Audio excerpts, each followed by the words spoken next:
2 lignes de code. C'est tout ce qu'il faut aujourd'hui pour migrer d'OpenAI vers Claude. 2 lignes. Et pourtant, les deux camps brûlent des milliards pour vous retenir. On analyse les bascules en cours pour que vos décisions arrivent tôt, avec clarté. Le marché se recompose. La guerre de distribution entre OpenAI et Anthropic, les failles de sécurité agentique, ces deux forces redessinent les rapports de force sous vos pieds et c'est exactement ce qu'on décrypte ce matin. Ces derniers jours, on suivait la crise de confiance autour des rappeurs IA, la question des audits de conformité. Aujourd'hui, le sujet se déplace. On passe de la confiance technique à la guerre de distribution. Le vrai champ de bataille, ce n'est plus le modèle. C'est vous, votre workflow, vos habitudes, vos outils du quotidien. Derrière cette guerre, un renversement de pouvoir enterprise, une hémorragie financière sans précédent et un trou noir sécuritaire dans l'écosystème agentique. On commence par les chiffres qui documentent ce renversement. Un chiffre qui dit tout. Il y a 18 mois, OpenAI détenait 50% du marché enterprise. Anthropic, 7. Aujourd'hui, Anthropic mène à 40%. OpenAI tombe à 27. Source: le rapport Menlo Ventures, confirmé par Brookings. Ce n'est pas une érosion lente, c'est un renversement.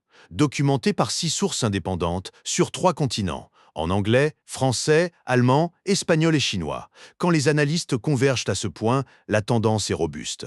Comment c'est arrivé? Par Claude Code. L'outil de développement d'Anthropic a capté 71% des développeurs qui utilisent des agents de code. 7 développeurs sur 10. Et ces développeurs emmènent leurs entreprises avec eux. C'est un effet d'entraînement mécanique. Le mécanisme est classique? Exactement. L'outil entre par la porte technique, il s'installe dans les habitudes quotidiennes, puis il remonte jusqu'à la décision d'achat. Slack et GitHub ont fait la même chose en leur temps. L'adoption bottom-up qui contourne la DSI, l'acheteur n'est plus le directeur informatique. C'est le développeur qui a déjà choisi. Et côté grand public? Là, c'est différent. Côté grand public, c'est Gemini de Google qui grignote OpenAI. La part est passée de 69 à 45% en 12 mois. 16 points gagnés par Gemini en un an. Mais côté entreprise, c'est Anthropic qui rafle la mise. OpenAI perd sur 2 fronts simultanément, pas face au même adversaire. C'est ça qui rend la situation critique. Précisons. Les chiffres varient selon les méthodologies. SimilarWeb mesure le trafic web et donne 65%. D'autres sources mesurent les téléchargements d'apps et donnent 45%. Les ordres de grandeur convergent. La direction est sans ambiguïté. Ce qui compte, c'est la pente. Pour les décideurs, ça change la donne. Quand votre fournisseur dominant perd un quart de son marché en un an, vous devez réévaluer votre stratégie de dépendance. Contrats annuels, SLA, engagement de volume. Tout est à reconsidérer, surtout quand la cause de cette érosion touche directement à la viabilité financière. C'est ce que font les DSI en ce moment? Oui. Et ils ont raison, parce que la perte de part de marché n'est que la surface. Ce qui se joue en dessous, c'est une guerre de prix qui défie toute logique économique. Et c'est précisément ce qu'on va voir maintenant. Claude Code coûte 200$ par mois à l'utilisateur. Le compute réel derrière, entre 2000 et 5000$. Anthropic subventionne chaque abonnement 10 à 25 fois son prix. 10 à 25 fois, c'est soutenable? C'est la stratégie Amazon des premières années. Perdre de l'argent sur chaque transaction pour verrouiller le marché. Sauf qu'Amazon vendait des livres. Ici, on parle de cycles GPU à des centaines de dollars l'heure. L'échelle de perte est d'un autre ordre. Nuançons. Ces estimations viennent de sources de fiabilité variables. Redites d'un côté, des analystes spécialisés de l'autre. Mais même la fourchette basse reste massive. Et Anthropic brûle 2,7 milliards par an au total. La question n'est pas si c'est cher, c'est combien de temps ça peut durer. Et OpenAI? OpenAI projette 14 milliards de pertes en 2026, 130 millions de dollars par jour. Deutsche Bank, Forbes et Business Insider convergent sur ce chiffre. La profitabilité n'est pas attendue avant 2029. 3 ans dans le rouge, 3 ans à convaincre les investisseurs de tenir. Pour financer cette guerre, OpenAI a monté un montage révélateur, une joint venture avec des fonds de private equity, TPG, Advent, Bain Brookfield, valorisé 10 milliards, avec une garantie de rendement de 17,5%. 17,5 garantie. Oui, Dans un secteur qui perd 130 millions par jour, c'est un aveu. Quand vous payez une prime aussi élevée pour attirer des investisseurs, c'est que le marché doute de votre trajectoire. Reuters, Yahoo Finance et Forbes ont confirmé ces termes. Le message est clair. Sans garantie, les capitaux ne viennent plus. Anthropic, de son côté, n'a pas eu besoin de garantie. Ils ont investi 100 millions dans le Cloud Partner Network, Accenture, Deloitte, Cognizant, Infosys, l'équipe partenaire multipliée par 5. Résultat, 14 milliards d'AR, croissance 14 fois en 14 mois. En face, OpenAI croît 3,4 fois par an. L'écart de vélocité est frappant. La différence de stratégie? OpenAI achète du temps avec des garanties financières. Anthropic achète de la distribution avec des partenariats opérationnels. L'un subventionne le risque, l'autre subventionne l'adoption. Deux philosophies. Les chiffres de croissance tranchent sans appel. Pour les entreprises, la question n'est plus quel modèle est meilleur. C'est combien de temps ces subventions vont durer. Et que se passe-t-il quand elles s'arrêtent? Quelqu'un finira par payer le prix réel. Cette pression financière a poussé OpenAI vers une décision lourde de conséquences. Récapitulons avant de continuer. Anthropic a renversé OpenAI sur le marché Enterprise. Les deux brûlent des milliards en subventions. Claude Code a capté 7 développeurs sur 10. La guerre se joue maintenant sur la distribution, pas sur les modèles. Et cette pression financière a conduit OpenAI à un choix qui a déclenché une onde de choc. En février, OpenAI a signé un contrat avec le Pentagone. Le boycott a été immédiat. Le hashtag KitGPT a mobilisé entre 1 500 000 et 2 500 000 utilisateurs. L'OCDE a classé l'événement comme incident IA officiel. L'écart est large. Les méthodologies de comptage divergent.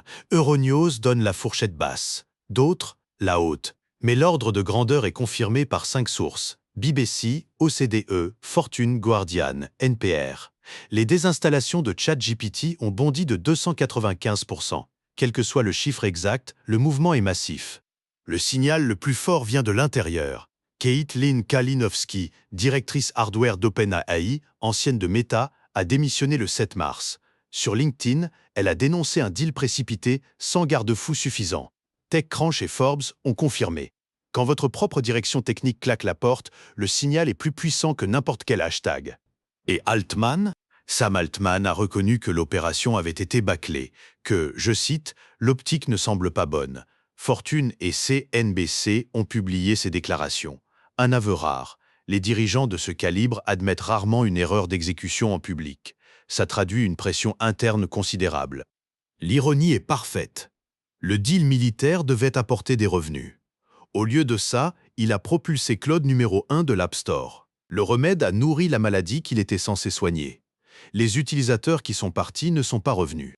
Pour les décideurs, ce n'est pas qu'une question d'éthique. C'est un signal de gouvernance. Quand votre fournisseur stratégique prend des décisions que sa propre direction hardware dénonce publiquement, vous devez intégrer ce risque réputationnel dans votre évaluation. La stabilité du management fait partie du risk assessment fournisseur. Et la réponse stratégique d'OpenAI, elle confirme l'urgence ressentie en interne, ce qui nous amène directement à leur plan de contre-attaque. Fidji Simo, la nouvelle CEO application d'OpenAI, a annoncé la fin des sidequests, terminer les projets périphériques. Recentrage total sur la productivité et le coding. Quand un leader déclare la fin des distractions, c'est qu'il y en avait beaucoup. Concrètement, une super app desktop, ChatGPT, Codex et le navigateur Atlas fusionnés en un seul outil, confirmé par le Wall Street Journal et SiliconANGLE. L'objectif, devenir l'interface unique du poste de travail, comme Windows l'a été pour le PC. Une seule fenêtre pour tout. C'est la réponse directe à Claude Cowork. En janvier, Anthropic a lancé Cowork, qui va au-delà du simple code. En une semaine, 220 milliards de capitalisation, Microsoft se sont évaporés. Le marché a jugé que Claude menace le cœur de l'offre productivité de Microsoft. 220 milliards. Évaporés puis rebond partiel.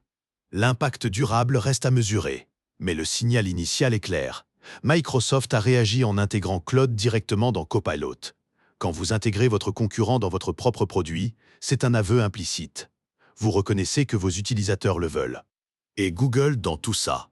Google Gemini atteint 750 millions d'utilisateurs actifs mensuels.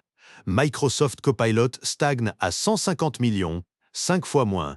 Le marché se polarise sur trois pôles. Google accélère pendant que les deux autres se battent entre eux. Un paysage qui se fragmente. Pour les entreprises, la leçon est concrète. Ne pas miser sur un seul fournisseur. La répartition qui émerge dans les organisations avancées, 40% Cloud Code, 35% OpenAI, 20% Gemini, 5% DeepSeek en backup. DeepSeek prétend être 40 fois moins cher. Le chiffre varie selon les benchmarks. Mais même divisé par deux, ça reste un levier de négociation puissant. On vient de voir la bataille des plateformes et des milliards. Mais derrière ces guerres de distribution, il y a des professionnels dont le quotidien change. Et ce changement commence à se documenter. Business Insider a documenté quelque chose de nouveau, une crise d'identité professionnelle chez les développeurs. Un témoignage direct, je cite, « Je me suis concentré sur cette chose toute ma vie et maintenant ça n'a plus d'importance. » Ce n'est pas un commentateur, c'est un professionnel qui parle de son vécu. C'est si brutal. Les chiffres donnent du contexte. 41% du code est déjà généré par IA. La projection pour fin 2026 dépasse 50%. Plus de la moitié du code écrit sans intervention humaine directe. Quand votre compétence principale se mécanise, la question d'identité est inévitable. En parallèle, 35 000 postes tech supprimés cette année, mais une hausse de 340% des offres liées à l'IA depuis 2024. Le marché ne rétrécit pas, il se reconfigure. Les postes supprimés et les postes créés ne sont pas les mêmes métiers. Ce qui disparaît, traduire des spécifications en lignes de code. Ce qui émerge, orchestrer des agents qui le font. Donc le titre change, il mute. Vers architecte de systèmes IA ou product manager technique, la valeur quitte l'écriture du code pour aller vers la supervision des agents qui l'écrivent. Un changement fondamental dans la chaîne de valeur du développement logiciel. 93% des emplois américains sont partiellement automatisables, selon le MIT, le mot-clé, partiellement. L'enjeu n'est pas la disparition des postes, c'est la transformation des compétences. Ce qui est nouveau, c'est que cette transformation est maintenant vécue émotionnellement par les professionnels concernés. On passe de l'abstrait au concret. Tous les développeurs sont exposés pareil? Non. Les juniors dont le rôle se limite à traduire des specs en code sont les plus vulnérables. Les seniors qui savent évaluer, arbitrer, architecturer gardent une valeur que l'IA ne réplique pas encore. Le jugement reste un avantage humain. Savoir quand ne pas coder est aussi important que savoir coder. En France, les salaires reflètent cette réalité. Un développeur IA junior démarre entre 35 et 50 000 euros. Un expert atteint 80 à 120 000. L'écart se creuse. Les compétences recherchées, orchestration multi-agent, protocole MCP, audit de sécurité agentique, des métiers qui n'existaient pas il y a 18 mois. Justement, la sécurité, c'est le point aveugle de cette transformation. L'écosystème agentique grandit beaucoup plus vite que ses défenses, et ce qu'on découvre ces dernières semaines est préoccupant.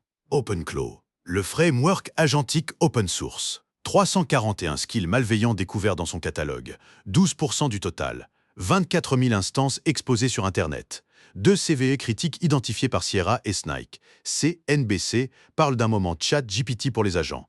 La comparaison est parlante. 12% de skills malveillants, 12%. Et un concept nouveau émerge, la gravité des données agentiques. Les agents concentrent email, tokens d'accès, permissions en un point unique. Plus l'agent est utile, plus il accumule de droits, plus il devient une cible. Hotmind et Sierra ont publié des analyses détaillées sur ce phénomène. C'est le même problème que le cloud? Exactement le même pattern. L'adoption devance la sécurisation, mais la vitesse d'adoption des agents est sans précédent. On parle de mois, pas d'années. Le décalage entre déploiement et sécurisation est plus dangereux que pour le cloud. Le temps de réaction est compressé. 51% des entreprises qui déploient des agents rapportent déjà des conséquences négatives. 40% des projets agents sont attendus en échec d'ici 2027. Cause principale, gouvernance insuffisante. Les outils existent. Les processus, non. Mais le ROI est là. Le ROI moyen projeté reste à 171%. C'est le dilemme, le retour sur investissement est réel. Le risque aussi, un audit de skills prend 2 à 4 semaines par projet. La certification SOC 2 type 2 est requise pour les alternatives sécurisées. 75% des leaders tech identifient la gouvernance comme barrière numéro 1. Gary Marcus, chercheur à NYU, nuance cette ruée. Selon lui, la fiabilité des agents en conditions réelles reste surestimée par les benchmarks marketing. Les démos impressionnent, la production déchante. C'est un contre-argument à intégrer avant de parier gros sur les agents autonomes. La prudence ici n'est pas du conservatisme, c'est de la gestion de risque. Les outils de gestion du risque n'ont pas rattrapé la technologie. La fenêtre de vulnérabilité est grande ouverte. La commoditisation des modèles accélère. La sécurité ne suit pas. Et c'est ce décalage qui relie tous les fils de notre épisode. Revenons au point de départ. 2 lignes de code pour changer de fournisseur. Le switching cost technique a disparu. Mais le switching cost réel, les workflows, les habitudes, les intégrations, lui, augmente chaque jour. Plus il est facile de partir techniquement, plus les plateformes investissent pour vous retenir autrement. C'est paradoxal. C'est le paradoxe central de cette période. 100 millions chez Accenture et Deloitte pour verrouiller la distribution. 17,5% de garantie aux investisseurs pour acheter du temps. Des subventions massives à perte pour créer la dépendance. La bataille ne se joue plus sur le code, elle se joue sur votre dépendance opérationnelle quotidienne. 3 actions concrètes. Premièrement, auditez votre dépendance réelle. Pas le code. Les workflows. Combien de jours pour migrer vos processus complets d'un fournisseur à l'autre? Si la réponse dépasse 2 semaines, vous êtes déjà verrouillé. Et vous ne le savez peut-être pas encore. Et ensuite, deuxièmement, préparez une stratégie multivendeur maintenant, pendant que les subventions maintiennent les prix bas. Testez Claude, Gemini, DeepSeek en parallèle coûte moins cher aujourd'hui qu'il y a 6 mois. Cette fenêtre ne restera pas ouverte éternellement. Les prix remonteront quand la consolidation arrivera. Troisièmement, investissez dans les compétences d'orchestration de votre équipe. Le code s'écrit tout seul. L'architecture, le jugement, l'arbitrage, ça non. Et auditez vos déploiements agentiques. 12% de skills malveillants dans OpenClaw. La productivité sans gouvernance est un passif, pas un actif. Vous retrouverez l'ensemble des sources et références en description de cet épisode. Si vous êtes développeur et que vous ressentez cette crise d'identité, sachez qu'elle est normale. Elle est documentée. Elle touche des milliers de professionnels. Le métier change. Il ne disparaît pas. La valeur se déplace vers ce que vous savez faire, que les machines ne savent pas encore. Jugez la pertinence. Arbitrez les compromis. Décidez sous incertitude. Ces compétences prennent de la valeur, pas l'inverse.